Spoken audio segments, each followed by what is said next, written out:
Hi, Hi. welcome back.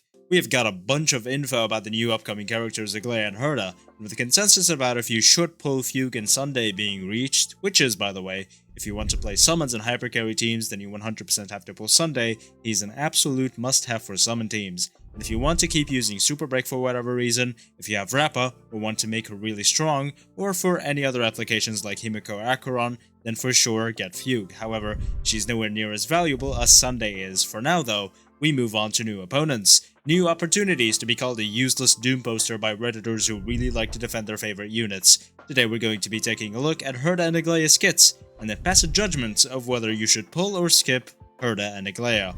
Before we start, you should like, comment, and subscribe for more content like this in the future, and join the Express Train Discord server for any news and updates about these characters. I'm trying to reach 2,500 subs before the end of the year, so you should help me get there. I would truly appreciate it. Now let's get on to it. Just a disclaimer before we truly start, all this information is from version 1 of the betas, so everything is subject to change, except the core mechanics of these kits, which is what we're going to be talking about. My overall opinion on these characters, unless something drastic has changed, is probably going to remain the same over the course of the beta testing. So first things first, let's talk about the Herta, because she's possibly a lot less complicated than Aglaea. Her talent is the most important, so let's discuss it first.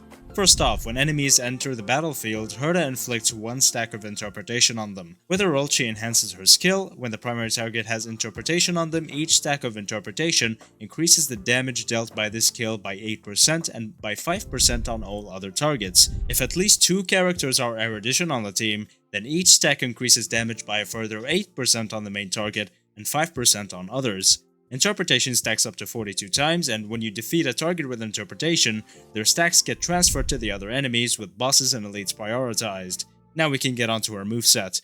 Her basic attack is basic. Her skill is a normal erudition skill besides having some fancy wordings and looking fancy. It attacks all allies on the field, dealing some damage. It also applies one stack of interpretation on the main target. With her ultimate, she first rearranges the number of stacks of interpretation on enemies, shuffling them and prioritizing elites and bosses again, giving them the highest number of interpretation stacks available.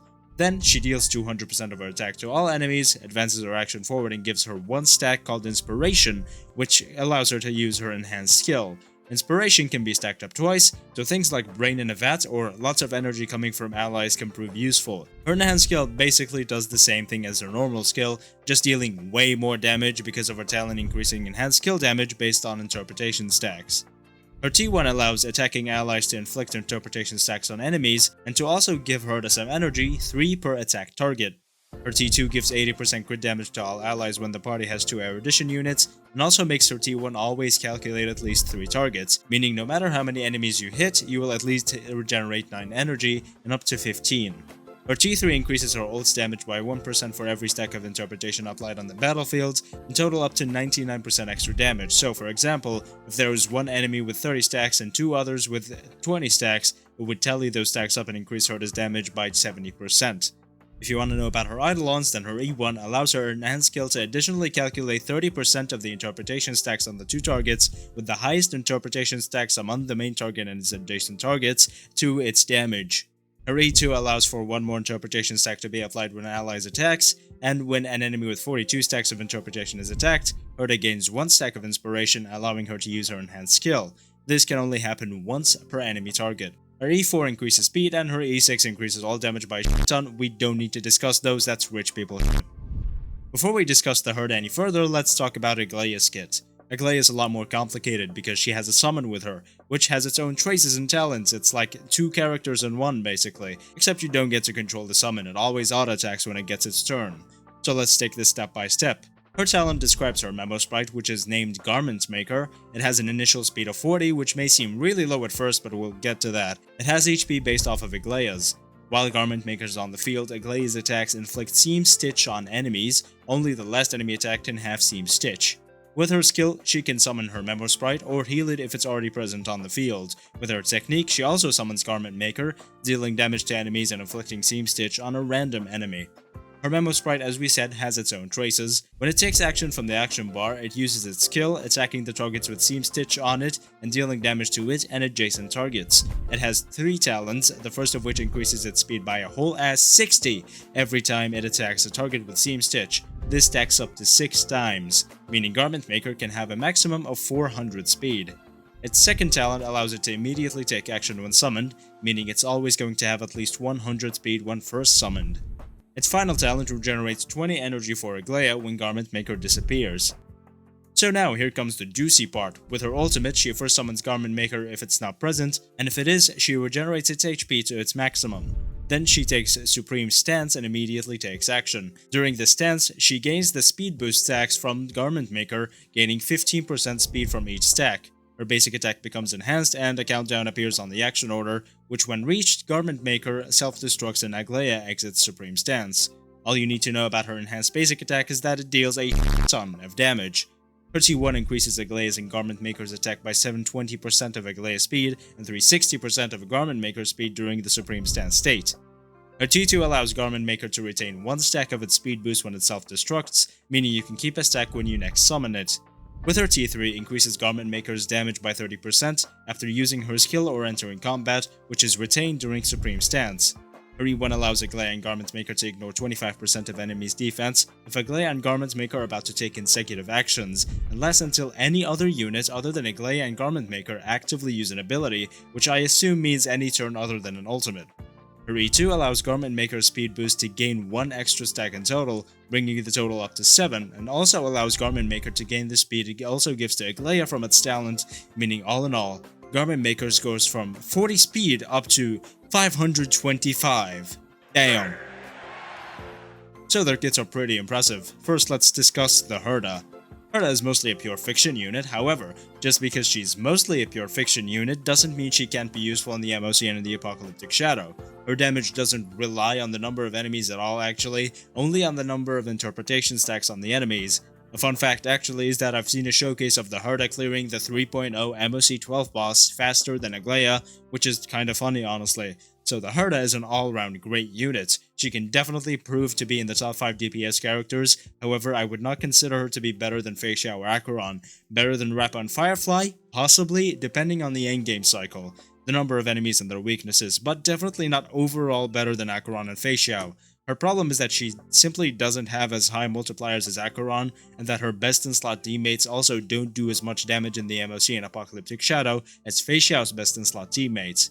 Of course, the Herta's best teammates are going to be Jade, Small Herta, and Himiko, all depending on enemy weaknesses. Though Jade is obviously going to be the most powerful of the bunch since she also gives Big Herta some buffs, so again, definitely a very good top 5 DPS, but not as good as Feixia and Acheron, and as a final note, she's going to make Pure Fiction so goddamn easy, she'll make Jade seem like a child. If you're somehow struggling with Pure Fiction, get the Herta, who will also be quite useful in the MOC and Apocalyptic Shadow, but also still dependent on the endgame cycle's enemy lineup. When it comes to Aglaea, then I did already mention that the Herta is at least capable in some teams or scenarios to clear the MOC 12 boss faster. However, that doesn't mean Aglaea is weak. She is still one of the fastest ways to clear the 3.0 MOC 12 second half. She is basically if Jing Yuan had 0 weaknesses and like 300 more speed. She attacks so many times and I wouldn't actually be surprised if someone started using her with Feixia as a fun team. Aglaea is going to be a great unit, also a top 5 DPS, but I'm not exactly sure if she's going to compete against Firefly and Rappa as well as the Herta can. The problem with Aglaea is that she absolutely needs Sunday in her team to function as well as she can. You're losing on such an insane amount of damage without Sunday, because even with Sunday it takes a while to reach Garment Maker's max speed boost. Without Sunday it would take twice as long. She also has a high energy cost, so Sunday's energy is that much more important to her. So she's very good and very competitive, but definitely heavily relies on Sunday to give her most of her damage. She functions without him, but struggles. You can still definitely clear with a more free-to-play team using Remember's MC and a 4-star Yun, but he'd have a much harder time.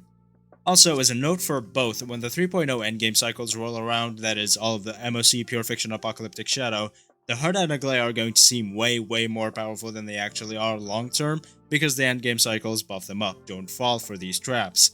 Now let's talk about whether you should pull for them. When it comes to the Herta, then for those who already have 2 great DPS units that are on the top 5 DPS list, and for those who pulled Sunday so they can start playing with their members' characters, and for those who don't struggle with Pure Fiction whatsoever, then I would not get the Herta. For those who are lacking a great DPS, don't care about Remember's characters, or don't care about getting Sunday to play with Remember's characters, then I would 100% get the Herta, and especially again if you're struggling with Pure Fiction. When it comes to Aglaea, then it's a little bit more complicated, again. So Aglaea is very good and very powerful as we said. However, in 3.2 a unit named Castoris is coming out who is a quantum remembrance unit. Word around the street is she's going to be incredibly powerful, even more powerful than Acheron and Fei Xiao, and especially because she's going to be released around the anniversary. It's not confirmed, but something to think about. Another thing is, Aglaea might actually come to the standard banner. There are no leaks about it and no information, just speculation. But due to her actually being relatively weaker than all the 5-star Remembrance units coming out, and due to her being the first Remembrance unit to come out besides the MC, then we speculate she's going to be a standard unit in 3.1. So, when 3.0 arrives, I would hold off spending any Jades on Aglaea until we can get a confirmation about whether or not she's a standard unit. I'd also hold off my Jades until we can get information about Castoris and her power level, whether or not she compares to Aglaea. If Aglaea is indeed just as powerful or nearly as powerful as Castoris, then I'd get whichever one you like more. If Aglaea is a lot weaker than we're inclined to believe, then I'd hold off until Castoris. However, if you already got Sunday or will get Sunday, and if you're looking for a great and very fun DPS to play, then for sure pull yourself an Aglaea. That's it. Thank you so much for watching. Hopefully I helped you reach a decision. Like, comment, subscribe for more content like this in the future. Join the Express Run Discord server for any news and updates about these characters. Thank you again, and I will see you next time.